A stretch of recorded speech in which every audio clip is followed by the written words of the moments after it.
കേരളത്തിന്റെ തലസ്ഥാനമായ തിരുവനന്തപുരം ജില്ലയിൽ നിന്നും 61 കിലോമീറ്റർ വടക്കു കിഴക്കായി സ്ഥിതി ചെയ്യുന്ന മനോഹരമായ പ്രദേശമാണ് പൊന്മുടി. കടൽ നിരപ്പിൽ നിന്ന് 1100 മീറ്റർ നേരെയാണ് ഈ മനോഹരമായ പ്രദേശം സ്ഥിതി ചെയ്യുന്നത്. ഉടനീളം 22 ഹെയർപിന്നുകൾ കാണാൻ സാധിച്ചു. മനോഹരമായ ഹെയർപിന്നുകളായിരുന്നു. മലദൈവങ്ങൾ പൊന്നു സൂക്ഷിച്ചിരുന്ന മലയായതിനാലാണ് ഈ മലയോര ഗ്രാമത്തിന് പൊന്മുടി എന്ന് പേര് വീണതെന്നാണ് ഐതിഹ്യം. ആദ്യം ബുദ്ധമത കേന്ദ്രമായിരുന്നു പൊന്മുടി എന്ന ഒരു വാദമുണ്ട്. സംഘം കൃതികളിൽ പൊതിയാൽ മലയെ പോതാള എന്നാണ് വിശേഷിപ്പിച്ചിരുന്നത്.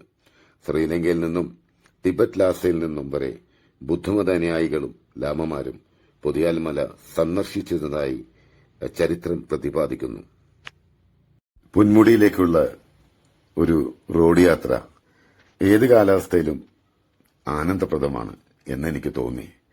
ഈ കഴിഞ്ഞ ദിവസം ഞാൻ പൊന്മുടി യാത്ര ചെയ്തപ്പോൾ തിരുവനന്തപുരം നഗരത്തിനടുത്ത് ഇത്രയും ശാന്തവും പ്രകൃതി സൗന്ദര്യവുമുള്ള ഒരു പ്രദേശം വേറെ ഒരു മലയോര പ്രദേശത്തും എനിക്ക് കാണാൻ സാധിച്ചിട്ടില്ല. കാരണം നഗരത്തിൽ നിന്നും കേവലം 60-61 കിലോമീറ്റർ ദൂരത്തിൽ ഇത്രയും അധികം പ്രകൃതി സൗന്ദര്യമുള്ള ഒരു പ്രദേശം, അത് സദാസമയവും നല്ല തണുപ്പും നല്ല കാറ്റും തണുത്ത കാറ്റും വീശുന്ന ഒരു പ്രദേശം കണ്ടതിൽ വളരെയധികം സന്തോഷവാനാണ് ഞാൻ. ഉയരങ്ങളിലേക്ക് കയറുന്തോറും ഭൂപ്രകൃതിയും ചെറുകുന്നുകളും പച്ചപ്പും തണുത്തു വീശുന്ന കാറ്റും വളരെയേറെ ആഹ്ലാദിപ്പിച്ചു. ഞാൻ പോയ ദിവസം നല്ല മഴയായിരുന്നുവെങ്കിലും കോടയുടെ ഭംഗിയും തണുപ്പും ആ മഴയുടെ ചാറ്റലിന് ഒരു സുഖം തന്നെ പകർന്നു. മീൻമുട്ടി വെള്ളച്ചാട്ടം പൊന്മുടിക്ക് ഒരു പൊൻതൂവൽ സമ്മാനിക്കുന്നു. നടപ്പാതയിലൂടെ നടന്നു ചെല്ലുമ്പോൾ ഒരു പുഴ മുറിച്ചു കടന്നാൽ ഈ വെള്ളച്ചാട്ടം നമുക്ക് കാണാൻ കഴിയും. കാട്ടുവഴികൾ കാടിനെ പ്രണയിക്കുന്നവർക്ക് പുത്തൻ അനുഭവങ്ങൾ തീർച്ചയായും സമ്മാനിക്കും. കാട്ടുപൂക്കളും ചിത്രശലഭങ്ങളും ഒരു അനുഭൂതി തന്നെയാണ് നമുക്ക് സമ്മാനിക്കുന്നത്. ഉന്മേഷദായകമായ പർവ്വതത്തിൽ നിന്നും വരുന്ന പർവ്വതത്തിന്റെ വായുവിനാൽ സമൃദ്ധമാണ് ശാന്തമായ ഈ വിശ്രമ കേന്ദ്രം. ഈ യാത്രയിൽ എന്നെ ഏറെ ആഹ്ലാദിപ്പിച്ചത് കുന്നുവഴികളുടെ പരന്നുകിടക്കുന്ന തേയിലത്തോട്ടങ്ങളുടെ മനോഹരമായ കാഴ്ചകളാണ്. ഒരുതരം സൗമ്യവും ആകർഷകവുമായ സുഗന്ധം, അങ്ങനെ തന്നെ പറയാം. ഒരുതരം സൗമ്യവും ആകർഷകവുമായ സുഗന്ധം തന്നെ എന്ന് പറയാം. പേപ്പാറ വന്യജീവി സങ്കേതം, അവിടെ മാൻ, പക്ഷികൾ, ഇടയ്ക്കിടയ്ക്ക് പുലികൾ വരുമെന്നൊക്കെ പറയുന്നു. അതെനിക്ക് കാണാനൊന്നും സാധിച്ചില്ല. ഇത്തരം ഒരു ആവാസ വ്യവസ്ഥ പര്യവേഷണം ചെയ്യാൻ അവസരമൊരുക്കുന്ന ഒരു വന്യജീവി സങ്കേതം കൂടിയാണ് ഈ പ്രദേശമെന്ന് എനിക്ക് തോന്നുന്നു. പൊന്മുടിയിലേക്ക് തിരുവനന്തപുരത്ത് നിന്നെത്താൻ നമുക്ക് വേണമെങ്കിൽ നമ്മളെ കാറിൽ പോകാം.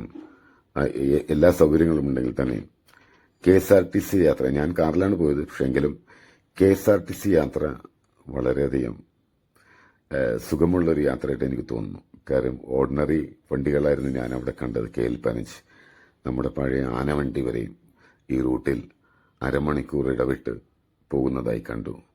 അതിന്റെ ചില വീഡിയോകളും ചില ദൃശ്യങ്ങളും ഞാൻ എടുത്തു.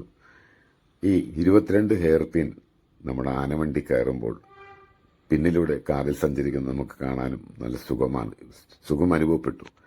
അപ്പോൾ ആ വണ്ടിയിൽ ഇരുന്ന് യാത്ര ചെയ്താലുള്ള സുഖം എന്തായിരിക്കും? ഇപ്പോൾ തിരുവനന്തപുരത്ത് നിന്നും പൊന്മുടിയിലേക്ക് വരുന്നവർക്ക് ഏറ്റവും സുഖകരമായ യാത്ര ആസ്വദിക്കണമെങ്കിൽ അത് നമ്മുടെ ആനവണ്ടി യാത്ര തന്നെ ആയിരിക്കുമെന്നാണ് എനിക്ക് തോന്നുന്നത്. പൊന്മുടിയിൽ ധാരാളം ഹോം സ്റ്റേസും അതുപോലെ തന്നെ ലഘു ഭക്ഷണശാലകളും നമുക്ക് ഉണ്ടെങ്കിൽ തന്നെയും, കൂടാതെ കേരള ടൂറിസം ഡെവലപ്മെന്റ് കോർപ്പറേഷന്റെ സ്റ്റേസും ഉണ്ടെങ്കിൽ തന്നെയും, ഞാൻ താമസിച്ചത് നഗരത്തിന്റെ മധ്യഭാഗത്തായി DJ ഇംപീരിയൽ സൂട്ട്സ് എന്ന ഒരു ഹോട്ടലിലാണ് ഞാൻ താമസിച്ചത്. ഫുഡ് ബുക്ക് റെസ്റ്റോറന്റ് എന്ന മനോഹരമായ ഒരു റെസ്റ്റോറന്റും ഈ ഹോട്ടലിലുണ്ട്. സാധാരണ എല്ലാവർക്കും താങ്ങാവുന്ന ഒരു റീസണബിൾ ചാർജാണ് അവർ വഹിക്കുന്നത്. മാത്രമല്ല നമ്മുടെ വീട്ടിൽ നമുക്ക് ലഭിക്കുന്നതായ ഭക്ഷണവും നമുക്കിവിടെ നിന്നും ലഭ്യമാണ്. അതുകൊണ്ട് ഈ സ്റ്റേ എനിക്ക് വളരെയധികം ഇഷ്ടപ്പെട്ടു. ഓരോ പ്രഭാതവും പലപ്പോഴും മൂടൽ മഞ്ഞിൽ പൊതിഞ്ഞിരിക്കും. ഒരുതരം മാന്ത്രികമായ അന്തരീക്ഷം. ഉച്ചയോടെ താഴ്വരകളും കുന്നുകളും അവയുടെ തനതായ സൗന്ദര്യവും സാക്ഷ്യപ്പെടുത്തുന്നു.